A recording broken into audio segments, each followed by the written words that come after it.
Hello, everybody, and welcome to the Booksplosion live show for the month of January. This month, we read Reverie by Ryan La Sala, and we're going to be discussing this book today in full. But before we get to that, we have a few announcements. Oh, and we were working with Source Books this month, by the way.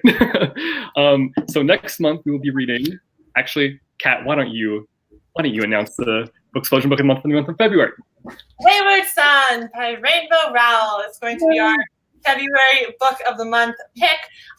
You do have to read Carry On before reading this one. It's very much a sequel. But Carry On has been out for like 5 years now, so you should be able to find it at your library, or it's pretty easily accessible. And then Wayward Son came out in September. So yeah, this could be our February book of the month. Live show date to be announced. Yes. Kat, do you recommend Carry On, or? I mean, it's all right if you're into that kind of thing. Yes, I love it. Also, our Dear Booksplosion live show, which is our monthly, what do we call it? It's like an advice discussion, about life stuff. It's almost like a podcast, but we're doing it through live shows here on the Booksplosion channel. And the one for February is going to be happening on February 12th. So we'd love to have you guys hang out with us. Yeah. And we're going to be talking about what's the theme for this? The theme is aging, and also, since we didn't have one in January, it's resolution. So if you have any weird as you age, and whatever age you are, you look back and you have more perspective on certain things has changed. So we'll be talking about those and just how our New Year's resolutions are going. So if you want to email in about how your resolutions or goals are going in the new year, or how anything has happened that has changed your perspective in the past year with aging and all that jazz, email us at emailsareawesome@gmail.com. I'll put it in the chat here. And we'll be reading some emails live and having a fun discussion. Last one we did was so much fun. If you missed it, we did all our favorites of the decade. The one before that, we did all our favorite holiday stuff, which was also a blast. So yeah, we had a real good time in the Dear Booksplosion shows. And since they're not book club live shows, you don't have to read anything to join them. They're totally spoiler free. You can just come hang out with us while we talk about whatever our monthly topic is. It's a great time. So next month is going to be on February 12th. We'd love to have you guys hang out with us. But today we are talking about Reverie. Really spoilery, I feel like, to talk about what Reverie even is in terms of... Basically, our main character, Kane, has lost a good chunk of his memories. Yeah. And he doesn't know, what at all happened to leading up to him winding up in the river, but he's also missing bits and pieces of his life from over the last few years. And eventually he comes across this group of people who claim to be his friends and claim to be able to help him, but he doesn't have any memory of them, so he doesn't really know, can he trust them? Can he trust this sort of psychologist that the police had him talk to? Can he trust the police? Who can he trust? What's going on? How did he end up in this river? And mystery and shenanigans evolve from there. Lots of mystery, lots of shenanigans. So who wants to kick us off? Shenanigans. Who wants to kick us off with their thoughts? I can kick off with thoughts. Go for it. I really loved all the characters in this book. My favorite was actually Posey. And from the beginning, I thought they were just so fascinating. They really captured your attention whenever they were in a scene. And I feel like Posey grounded the story for me as a character. And Kane and his sister also I really like their relationship. And that kind of really tethers you to the real world in this really magical environment. This relationship with his sister, she's really close to, but she's very upset because she could feel him kind of pulling away and lying to him because he's going through a hard time and doesn't remember anything that's happening ever. Yeah, I really liked the characters. I really liked, I can talk more about this when we get into the spoilery section, but there are these things called reveries that are kind of dreams that they have to like act out in certain ways and like kind of obey the different like rules and like structure of like each different reverie. And I loved those. Like, I thought it was so much fun and really creative. I loved how this book was so like genre bendy and blendy, and also had like this really fun amount of like genre savviness and like a degree of like meta-ness that I really enjoyed. Yeah, like you're jumping from the different genres. Yeah, and people are like, oh, it's going to be a plot twist, like, you know, things like that. I don't know. I just had such a fun time reading this book. Yeah, I agree with all your guys' thoughts. I loved the sibling relationship. I wasn't really expecting that to be like such a big, vital part of the book, but it really was. And I also loved like all the friendships, all their banter together, which is so great. And I really did like the concept of reveries and like being in that like kind of dream-like state and stuff. I did have like a lot of questions coming out of the book. Yeah. There's something I'm like a little confused about. And maybe we can like, you guys can help me figure out what I'm confused about and stuff through this section. But yeah, I really enjoyed it for the most part. So. Yeah, I feel like, so I audiobooked this because I've been moving, and I think this is really one that to really fully get the magic system down in my head and how everything works, I had to read it with my eyes. It's like, because it was pretty in depth, and it's one that I feel like I don't have as much of a grasp on how everything works. Like, I had a lot of questions at the end, and at the end I was like, damn it, I really needed to like see this to kind of absorb everything so more solidly. Yeah, my favorite aspect of it was all the relationships between the different characters, because they were really fun and fascinating, and hit you in the hearts with the sibling feels sometimes. So that's it for our non-spoilery thoughts. We are now going to be jumping into a spoilery section. So if you have not read this book, go read it and then come back and join us and watch the live, like the recorded live show. And also, if you guys have any questions about Reverie, you can ask them in the comments and we'll be answering them throughout the live show. So, all right, where should we? Let's jump into spoilers, shall we? We shall. Should I just like go down my list of questions that I have about? Yeah, go down your list of questions, and I'll be like, is that a question I have too, or not? I was confused a little bit about Dean's character, because Dean's character is Reverie born. Yeah, I was confused about him too, because like, how did they fix it? Because it wasn't like he was linked to Posey, right? Yeah. I think it was more like he really thought and believed he was linked to Posey. But the whole thing is like Kane is so powerful. Like, Kane is kind of more powerful than Posey. Yeah. And so I think that it turned out like he wasn't actually as linked to Posey as like they thought he might have been. Okay. I'm like, yeah. Okay. This is what I'm confused about. Like, was he born in a? He was born in a Reverie, but how is he in the real world? Well, yeah, because Posey can pull things from Reveries into the real world. I think that's the thing.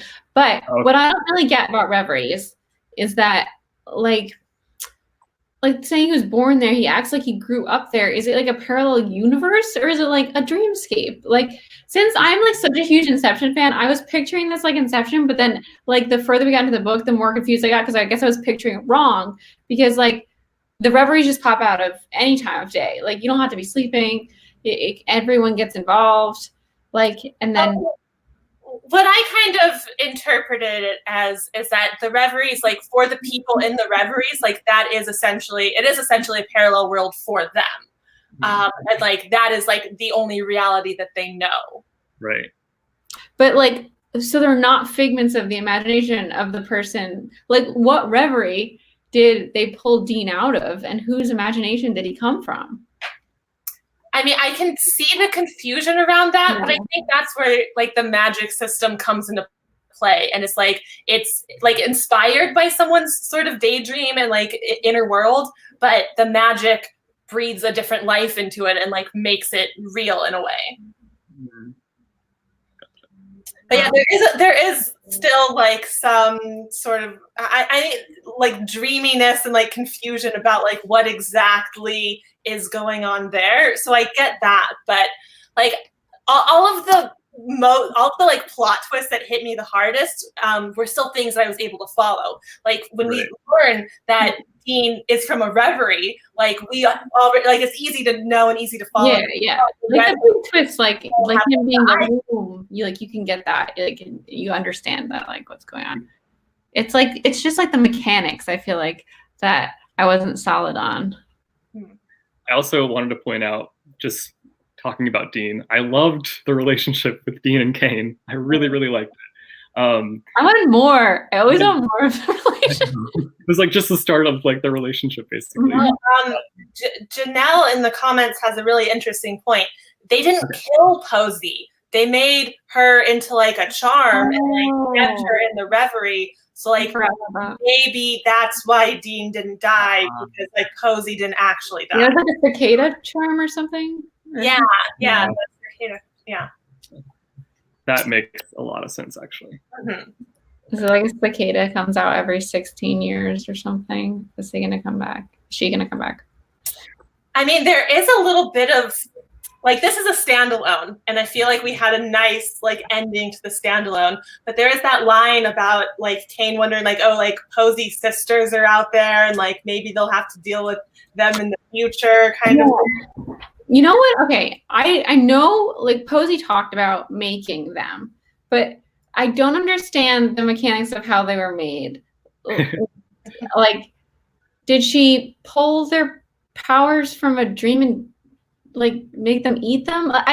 How did that happen? Like, how did they get their powers? The thing is, her powers are kind of different from, like, I think they're kind of separate from the Reveries, in that like she's like a sorceress. Like she has just like other magic.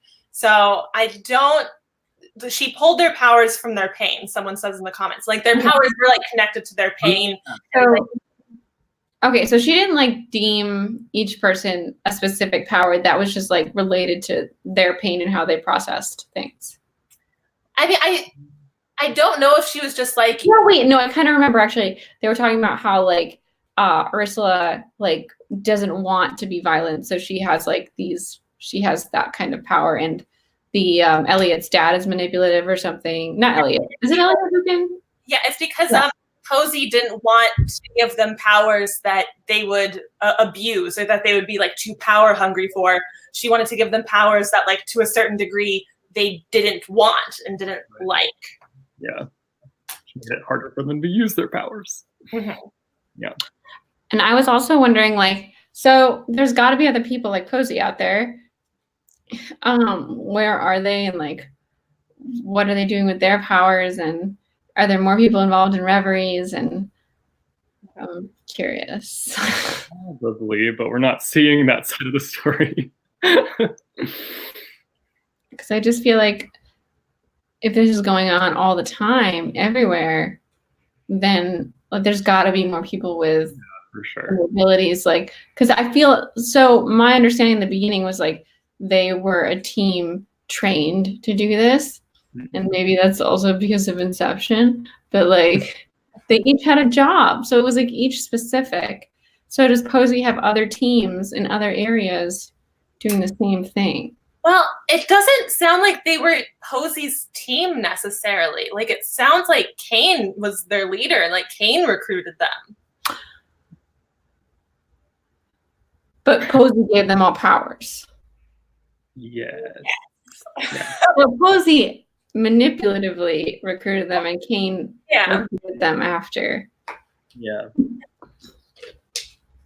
But also, I don't know what the exact order of it was, because like they were lucid in the dreams. That's what made them like contenders for being able to have powers or being able to like be functional in a reverie, is because they were already like able to stay lucid in a reverie. So I don't know if like the powers came after it was realized that they were lucid, and like Kane recruited them because they were lucid, and then like Posey gave them. I don't know the exact order. I mean, because part of it, there's also confusion because, like, for so much of the book, Kane doesn't understand what's going on. Like, Kane has no memory of what happened.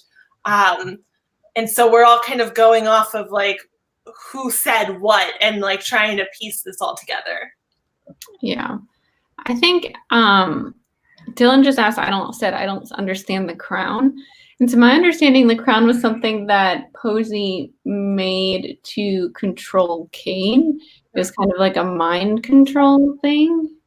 Is that what you guys? I took of it as kind of like so you know, from the Throne of Glass books, like those onyx like things that like that we control as that, like, not necessarily mind control, but just like if he was wearing the crown, like then Posey like owned him essentially. Yeah, well, essentially controls him. I mean, I just don't know how much was like mind control and how much was just like Kane became like another one of her items that she collected, kind of thing. They're basically prototypes. Yeah. Yeah, I'm interested in how Posey, when she acquired her abilities and like how long she's been honing them. And did you guys think right away that Posey was going to be like the evil force in this book? I thought like they were going to think she was evil, and then it was going to come back around being like she's actually doing it for the greater good. And that's probably what she's doing anyway. She thinks she's building a better world. Yeah, I kind of like that because, like, Christine, what you were saying in the beginning, like, she is such an interesting character, and she's like a very vivid character and like really brings life to the scene and has so much personality on the page, which I really enjoyed. And I also love that, like, she wasn't just like evil; she was like really doing what she thought was best, and was just like it was a power thing for her. Did you guys think at all that like Dean was gonna be evil at all? Because he's like so connected to Posey. You didn't think that at all? I for some reason was like, oh, okay, this is gonna end up badly. Like he's gonna get super close to him, and then Dean's gonna like, I don't know, go off on him or something. I thought Dean was like you know, your classic kind of like tragic bad boy love interest that like has a heart of gold. Yeah, I agree. I didn't really think he was bad at any point, or like he might have been like kind of wrapped up on the bad side, but I didn't think he was gonna like end up betraying Kane or like doing anything like that. Yeah. You could tell he really cared. Like the second interaction we have with him, I think it's during the Reverie. That's like a love story, romance Reverie. He appears there and is like really comforting to him. Yeah. Let's see. Who was your favorite of their little team? Ooh. Oh man, I really liked all of them. I know. Adeline like really grew on me as we went along. Who, Adeline? Yeah. Yeah, I really liked her, especially her little speech when they were in like the dystopia. Yeah, me too. Like, you know, people like have their ideas and assumptions about me, and like I'm more than just that. I really liked her for that, but I also really loved Ursula. I just thought she was a great character because she's like so nice and like wanting to be Kane's friend, but then she's also like so badass and has like the super awesome power. And also how she ended up being put into like ridiculous outfits and all the reveries.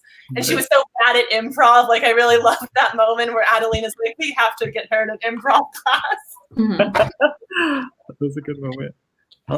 Yeah, I really liked Adeline as well because I feel like her and Kane like really had to go through a lot to kind of get back to a good place because like, she did erase his memories. Obviously, like he asked her to do it or whatever in the moment, but it was still like hard to get on track with their friendship and stuff.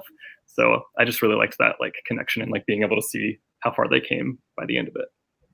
Yeah, it was a nice moment when she told him that he asked her to Yeah. do. Right. Yeah. And then Kane was like, oh my gosh, why is Dean mad at me? And I'm like, obviously because you freaking erased your relationship. Like, that should have come to you sooner. Exactly. Did you guys know that Dean was Reverie born? Like, did you see that coming? Because when we found that out, I like gasped. I was like, oh. I was like, oh, that makes sense. I mean, when I first read that line, I thought that like, oh, the Kane is in like his own reverie or something like that. Like Dean is just like in his reverie. But then when I found out that that was actually like Dean's true eye color and stuff like that, like I really liked that twist. Well, when they were saying Dean was like a big bug, I was like, what? I had another question about reveries that I just thought about. So like when they get into the reveries, because they're like playing out somebody else's like dreamlike state, how do they know what role they're supposed to be playing? They're just like put into it. Like, so that it's just like it's in their mind? I think they just have to read the room. Pure improv. It's pure like, you guys know how bad I am at improv. I would suck at that. Oh my god. It's also them knowing kind of like A lot of archetype kind of things. Like in that first world where it was like the barbarians and the librarians, it's like, you know, they kind of like look at the setup and they're like, oh, okay, we obviously have to rescue them. It's a damsel in distress situation. And then like there's a plot twist and then like the game changes. Like, oh, it's a different thing now. Right. They're just winging it essentially. Right.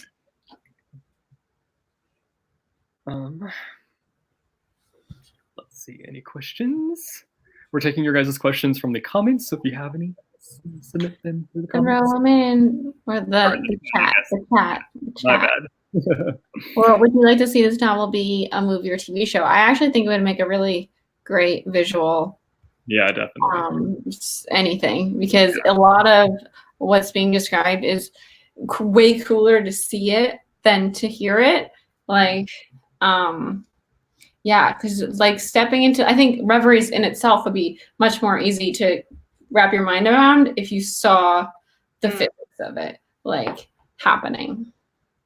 Yeah, I think a TV show would be awesome, especially because we could extend things a little bit more and get like more reveries and like kind of drag out the memory a little bit. So I do think this was great as like a standalone story. Like we got everything, like a whole story arc here, but it would have been a lot of fun to like play around more with like these characters and their dynamics and their reveries. I feel like I wanted to almost sit with them just as people more before we had to go into the reveries, so you get like a better handle on who they are, like in a normal setting. Right. Yeah.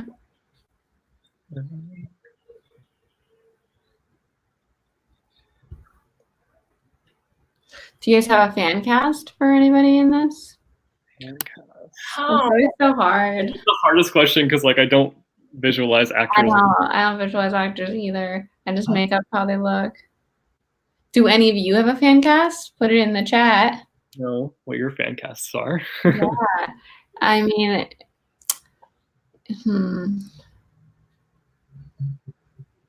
Let's answer this. I could see Ursula being the girl from High School Musical, the musical, who plays the piano. I have not seen that yet, so I have no idea who that is.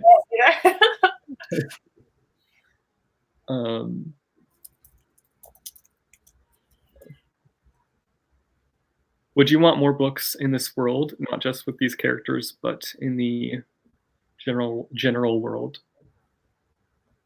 I'd be down for more books in this world. I feel like there's a lot to explore. Yeah, there's definitely a lot to explore. I mean, if we get more, I would rather like delve more into the characters already. I'd love more in this world, but I would want it to be with these characters. Like, I really like their dynamic and like what we were like starting to see of them as a group, and like especially now that like Kane has his mind together a little bit better, he knows more what's going on. Like, I want to see him in his full like leadership position, not just like him like still trying to piece everything together and being so confused and like out of it.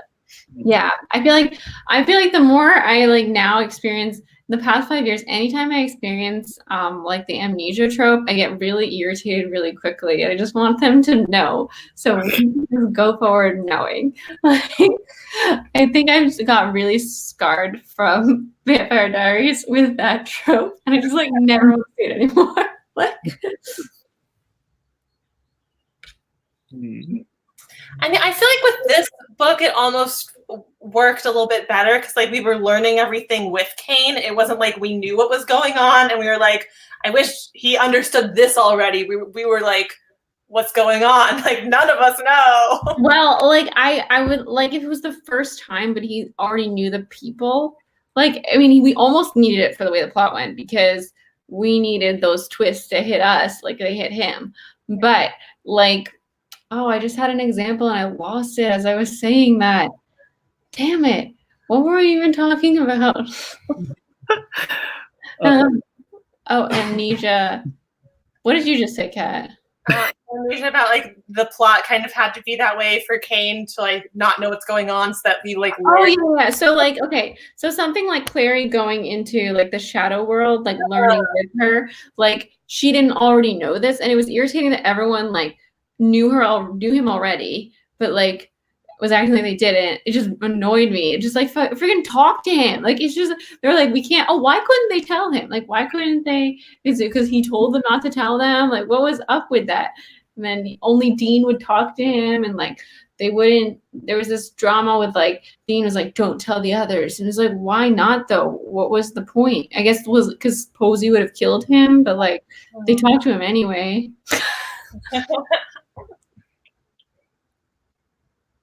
So it was just like the amnesia trope.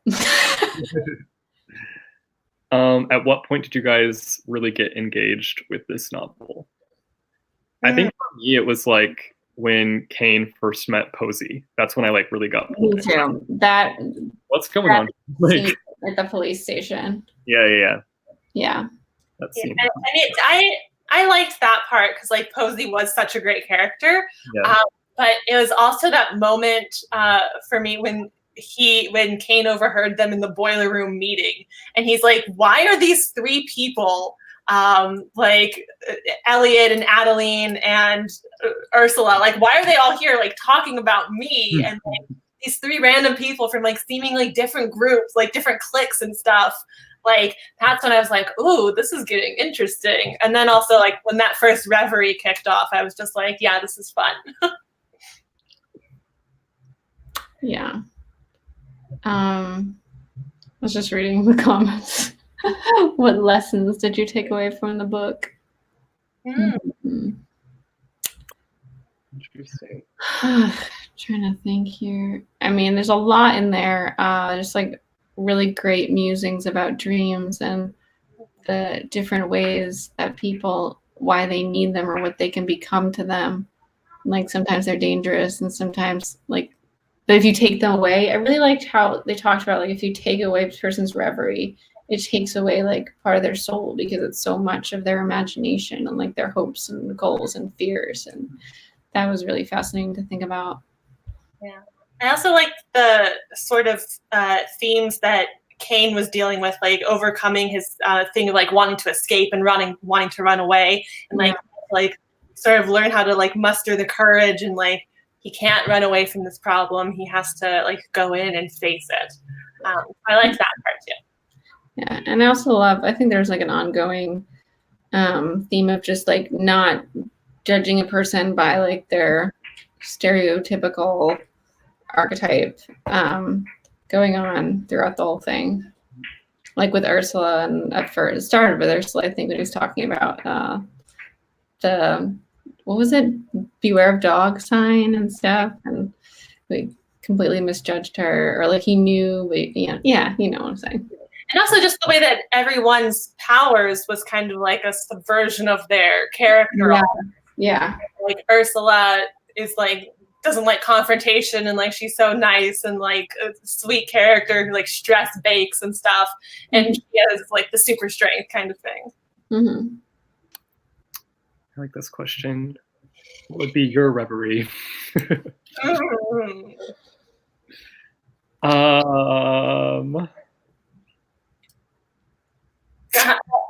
It depends if it's like a nightmare reverie or like, is it like a cool? Yeah, and it also I feel like a lot of the reveries are also reflective of like what that person is going through at that time, kind of thing.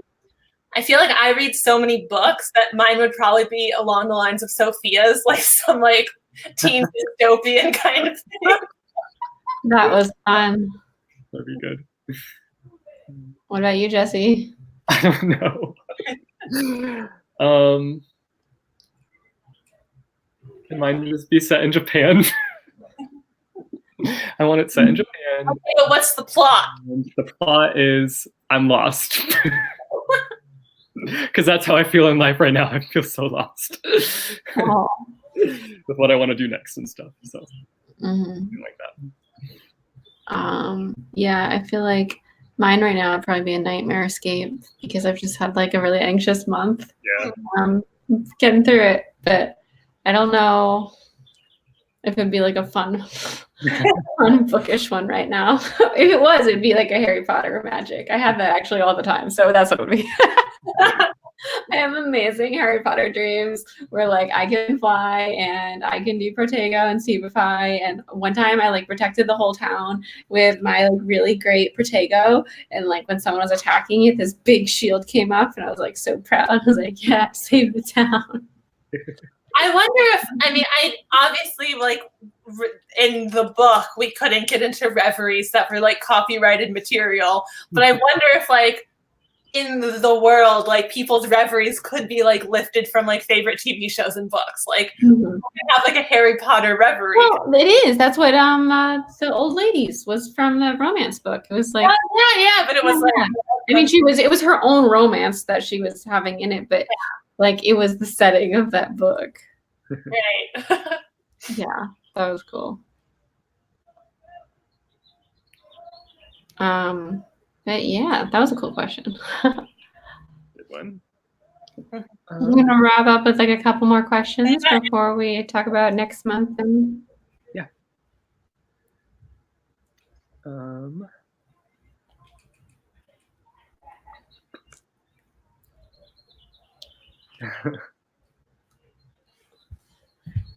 Do you ship Kane and Dean? Who didn't ship Kane and Dean? As soon as we saw Dean, I was like, there's a love interest. When is he going to come to the picture more? Who was it did you guys ship Elliot and Ursula? Was it Ursula? I didn't really ship them as much because I didn't feel their connection as much as I felt like Dean and well, it just like wasn't like as strong of a presence. Yeah. There's just kind of like in the background a little bit. So, but yeah. I would like to see I almost thought Adelaide, is that her? Is it Adelaide? Adeline. I keep calling her Adelaide. Adeline and Elliot had a thing, but it ended up being Ursula. I think that's why I was kind of like, thrown. I just kind of shipped everyone. Like anytime we got like a shippable moment between anyone, I was like, I'm into it. Yeah. Well, it's like there's something happening with there's a ship happening with Adeline, and yeah, Adeline and Sophia. I like that. Yeah, that was cute. Okay. They want the Hogwarts houses for the characters. Should be sorted. I feel like we do this every time, but it's a great thing to do. So let's start with Kane. Is Kane a Slytherin?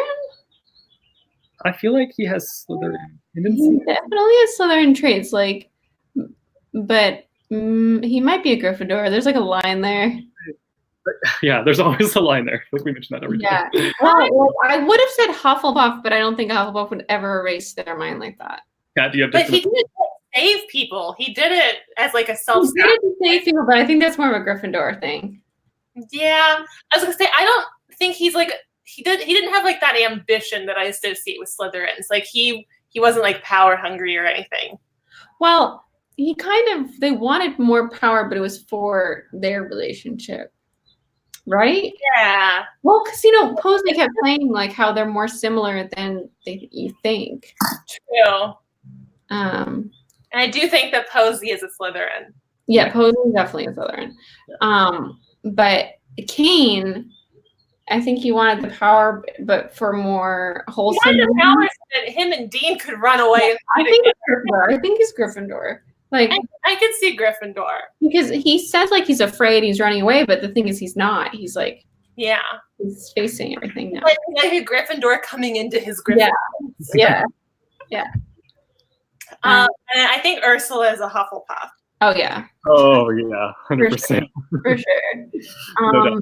I think Adeline might be a Ravenclaw. I could see that. Yeah. Yeah. I want to say Elliot's a Ravenclaw as well. Yeah, Elliot's good. Yeah. Yeah, Chelsea, I think, is a Gryffindor. Yeah, I can see that. She's, like trying to throw herself into everything. Is that all the characters? Trying to think. Dean is Dean might be a puff that's like trapped in a bad situation. that. I could see that as well. Because I think he's very upset, obviously, even though it's for like the good of everyone else. He's like, because he would never have done that himself, I think. Right. Yeah. Does have that loyalty thing where like he feels loyalty to Posey because Posey is the one who like kind of like saved him and like took him out of his crappy world. But then he also has like the loyalty to Kane. So yeah, I can see that. Yeah. All right. Thanks, everybody. Yeah, I think that wraps our live show for Reverie. Again, Source Books for working with us this past month. And next month we are reading Wayward Son. And our Dear Booksplosion live show is going to be on February 12th. So be sure to join us. Thank you guys so much for joining us today. And we'll see you guys soon. Bye. Bye. Now I gotta wait for the long.